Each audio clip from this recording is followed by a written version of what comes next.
peptides important है, enzymes, DNA important, right?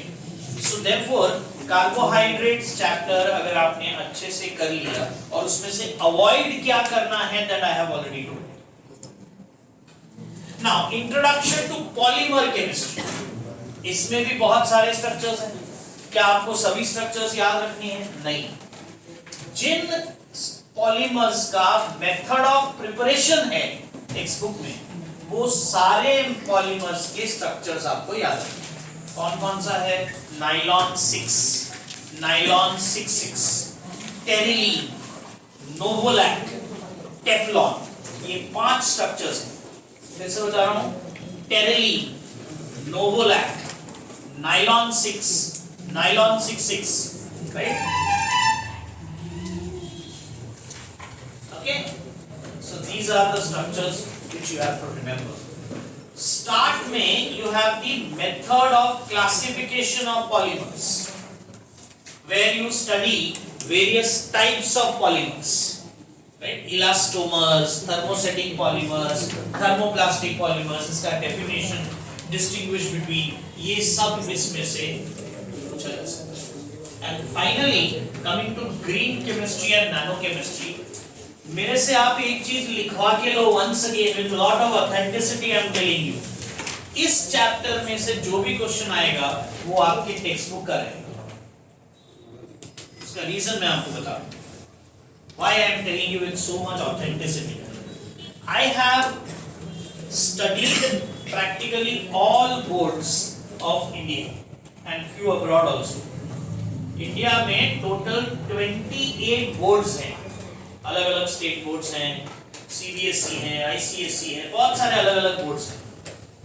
सिवाय Maharashtra board के दूसरे किसी भी बोर्ड में ये चैप्टर नहीं है, क्योंकि this is a very latest thing in chemistry, और इसीलिए ये वाला आपके सिलेबस में इंट्रोड्यूस हुआ है. So therefore board is going to stick to the textbook questions only. यानी इस चैप्टर के आखिर में जो भी क्वेश्चंस दिया है और इस चैप्टर के जितने भी एमसीक्यूज हैं वो आपको बहुत अच्छे से करके जाना है. That will definitely give you the marks. So इस चैप्टर में आपको बहुत ज्यादा सर फोड़ने की जरूरत नहीं. Stick only to the textual questions for green chemistry and nano chemistry, right? Now of course organic chemistry I am going to speak a lot about halogen derivatives, alcohol, phenol, ether and all, right? Clear? Any doubts? So, in a broad way, I have told you the general classification of the entire chapters. Right? अब इसमें से कौन-कौन से chapters पर आपको ज़्यादा ध्यान देना है, that you will have to decide. Right?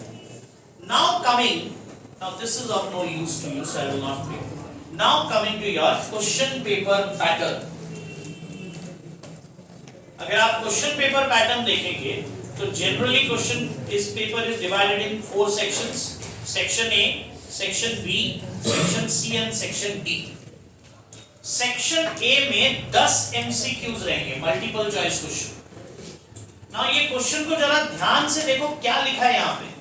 Select and write the correct answer. Mind you, board में कभी भी एम्बिगुअस क्वेश्चन नहीं पूछा जाता है.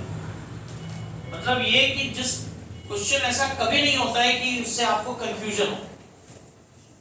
And one more important thing, in Maharashtra state board there is one very interesting rule, and that is 90% of the question should be suggestive questions. Suggestive question से मेरा मतलब ये है कि जो क्वेश्चंस में ही बताएगा कि आपको क्या करना है. क्वेश्चन का शुरुआत होगा what, why, define, distinguish between, इसी तरीके का क्वेश्चंस. कंफ्यूजिंग क्वेश्चंस आपको नहीं पूछा जाएगा, राइट? दिस इज बिकॉज हमारे स्टेट का क्वेश्चन पेपर का एक खासियत है कि एक ही दिन पूरे महाराष्ट्र में एग्जाम होता है, राइट? और वो पेपर रूरल एरिया में भी जाता है, राइट? आप लोग you are privileged people, right? Because आप शहर में रहते हो, आपको बहुत सारा फैसिलिटीज है, लेकिन रूरल एरियाज में फैसिलिटी नहीं है. तो जब हम पेपर बनाते हैं तो आपको उनका भी ध्यान रखना. सो देखो कभी भी आपको सब्जेक्ट सजेस्टिव क्वेश्चंस ही आएगा। नाउ इसमें अगर आप ध्यान से देखोगे, the first part is select and write the correct answer. What is the meaning of this? I'll tell you. Now for 1 to 10 MCQs में दो हमेशा न्यूमेरिकल रहेगा, यानी आपको सॉल्व करना पड़ेगा, न्यूमेरिकल प्रॉब्लम के फॉर्म में रहेगा। क्वेश्चन नंबर 2, सेक्शन ए के क्वेश्चन नंबर 2 में आंसर द फॉलोइंग, इसको हम VSA बोलते हैं, वेरी शॉर्ट आंसर। इसका आंसर एक वर्ड हो सकता है, इसका आंसर एक लाइन हो सकता है, ज्यादा से ज्यादा 2 लाइन हो सकता है, या एक रिएक्शन हो सकता है like that, right, but not more than 3-4 lines, उससे ज्यादा, correct.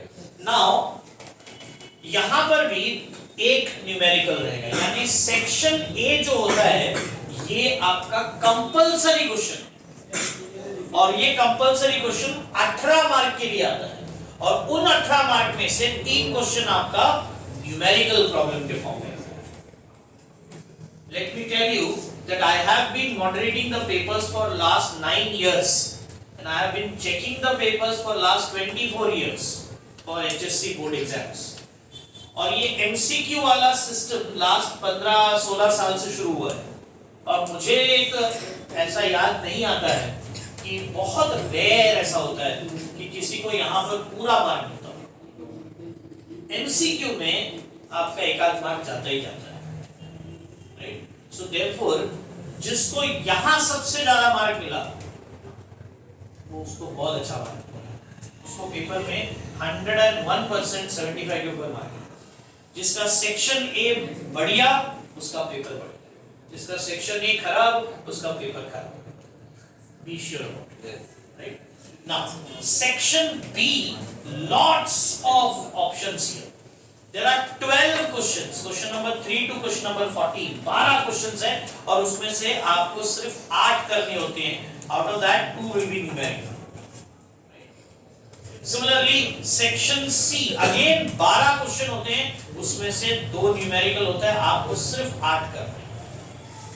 Section D, again there are 6 questions, so rather 5 questions, and you have to attempt any 3. But यहाँ ध्यान दो, 3 marks numerical here, 4 marks numerical here, that makes it 7 marks, 6 marks numerical here, that makes it 13 marks, and 2 marks numerical here, that makes it 15 marks. यानी पूरे paper में minimum 15 mark का numerical आपको रहेगा। हाँ, उसमें से 3 मार्क के न्यूमेरिकल को आप अवॉइड नहीं कर सकते, वो कंपल्सरी। बाकी न्यूमेरिकल अगर आपने नहीं भी किया तो आपको ऑप्शंस मिल जाता है, you have other questions also, but let me tell you this, that numericals are such कि वहाँ पर मार्क फुल मिलता है। अगर आपका आंसर राइट है तो पूरा मार्क, अगर आंसर रॉन्ग है तो पूरा गया, right. Fine. So this is the board question paper of March 2020. Okay. Now this is the first question, section 8. फिर से वही क्वेश्चन है, अगर आप ध्यान से देखेंगे, select and write the correct answer of the following multiple choice question.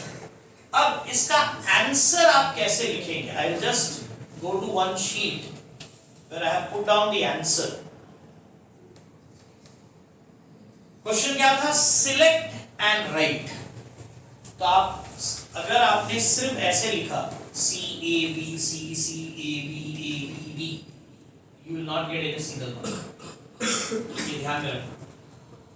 Board ने पिछले साल से it has made it very clear that student must write the option plus the full answer. समझ में आया? पहले वाले का आंसर 8 है तो आपको वो 8 लिखना है, वो ऑप्शन कौन सा है? C। दूसरे वाले का आंसर मोलालिटी है और उसका ऑप्शन A है, तो आपको लिखना पड़ेगा। Are you getting my point? So therefore, now ये जो 9th क्वेश्चन था ये न्यूमेरिकल था। I'll just go to the question once again.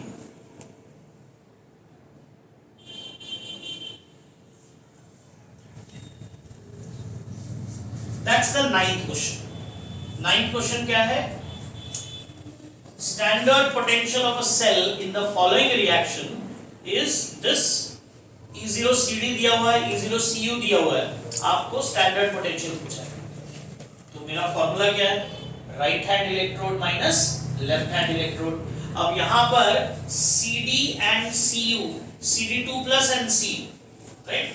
यहाँ CD से CD2 प्लस मतलब ये ऑक्सीडेशन हुआ, मतलब ये मेरा लेफ्ट हैंड इलेक्ट्रोड रहेगा, और Cu2 प्लस से Cu ये रिडक्शन हो गया, मतलब ये मेरा राइट हैंड इलेक्ट्रोड रहेगा. यानी it will be minus 0.334 minus of minus 0.403. ये मुझे लिख के दिखाना है आपको. यहां पर देखो, I have solved this entire thing. ये पूरा का पूरा मैंने फॉर्मूला भी लिखा, ये पूरा का पूरा मैंने सॉल्व भी किया. You will say sir, mark तो सिर्फ इसको मिलने वाला है, तो सॉल्व करने की क्या जरूरत है, मैं तो ओरली भी कर सकता हूँ. Please don't do that. Even if it is a 1 mark question, please solve it here. Similarly, ये ionic equilibrium का question, alpha is equal to square root of K upon C, और square root of, I have substituted the value and got the answer. पूरा का पूरा value मैंने यहाँ substitute किया and I got the answer. Are you getting my point?